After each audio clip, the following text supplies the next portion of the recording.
नमस्कार दोस्तों भगवान की यह कहानी अगर आपको अच्छी लगे तो कहानी को लाइक, चैनल को सब्सक्राइब और घंटी को ज़रूर दबा देना। भगवान की कृपा आप पर सदा बनी रहे। शहर के बीचों बीच एक हाई सोसाइटी की बिल्डिंग थी। उसमें सबसे ऊपर वाले फ्लोर पर अविनाश रहता था। वे रोज खाना खाने के बाद रात को 9 से 10 बजे तक ऊपर छत पर घूमता था और उस बिल्डिंग के पास ही कुछ झुग्गी झोपड़ियां बनी हुई थी। पिछले 1 डेढ़ महीने से वह रोज उस बच्चे को देखता रहता जो रोज एक गुब्बारे को छोड़ देता था और उस गुब्बारे को तब तक देखता रहता जब तक वह आंखों से ओझल ना हो जाए। एक दिन अविनाश दोस्त से बात करने में थोड़ा लेट हो गया और जब ऊपर घूमने गया तो उसे वह बच्चा नहीं दिखा।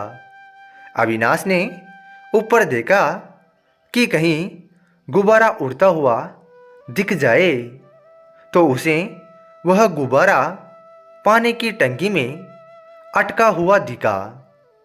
अविनाश समझ गया कि यह उस बच्चे का ही है और उसने सोचा कि उस गुब्बारे को निकाल कर उड़ा दूं और वह टंकी पर चढ़ा।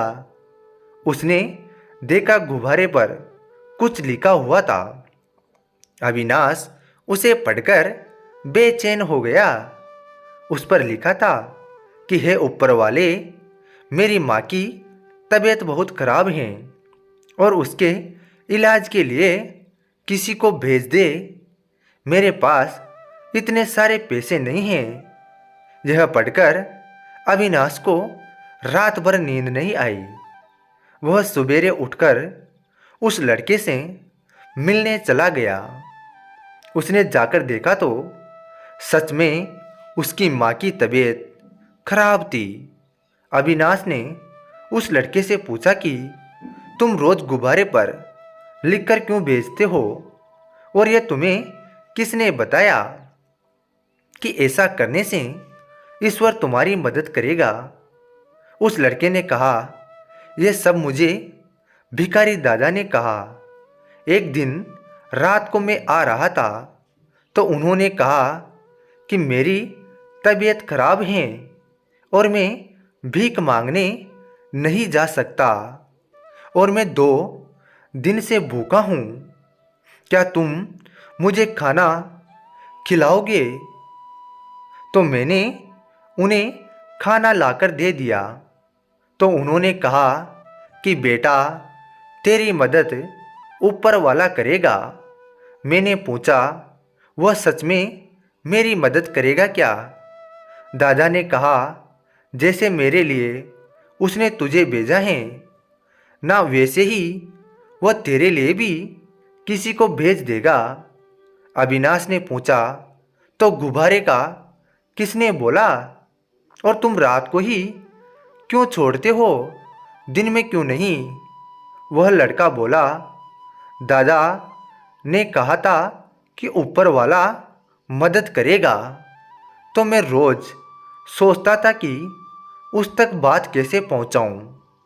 एक दिन मैंने गुब्बारे को बहुत ऊंचा जाते हुए देखा तो मुझे यही रास्ता समझ में आया और मैं होटल में काम करता हूँ तो मुझे रोज़ रात को पैसे मिलते हैं, इसलिए मैं रात में गुब्बारा छोड़ता हूँ।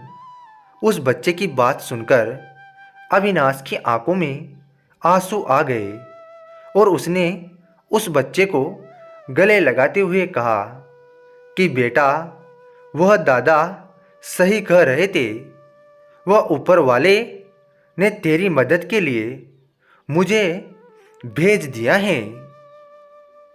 और अविनाश ने उसकी माँ का इलाज कराया और उस माँ के प्रति प्रेम देखकर उसे बहुत सारी मदद करी और स्कूल में भी भर्ती करा दिया। मित्रों, इस कहानी से हमें कुछ बातें समझ में आई कि ईश्वर उस बच्चे पर खुश क्यों हुआ। उसकी माँ के लिए प्यार, गरीब होते हुए भी उसके मन में दूसरों के लिए दया, उसका भोलापन और सबसे बड़ी बात उसका विश्वास, जो उसने 1 डेढ़ महीने तक गुब्बारे में लिखकर ईश्वर के लिए भेजा। यदि ये बातें हम लोगों में भी पैदा हो जाए तो इसमें कोई शक नहीं कि वह प्यारा ईश्वर हमारी तकलीफ़ों में भी किसी ना किसी को भेज ही देगा। विश्वास करो, वह ईश्वर हमें हर पल देख रहा है और हमें अच्छे से अच्छा जीवन देना चाहता है। इसीलिए हमें प्रभु पर भरोसा रखना चाहिए। तो दोस्तों, यह प्यारी सी और अच्छी सी कहानी अगर आपको कुछ सिखाई हो तो कहानी को लाइक, चैनल को सब्सक्राइब और घंटी को ज़रूर दबा देना। भगवान की कृपा आप और आपके परिवार पर हमेशा बनी रहे।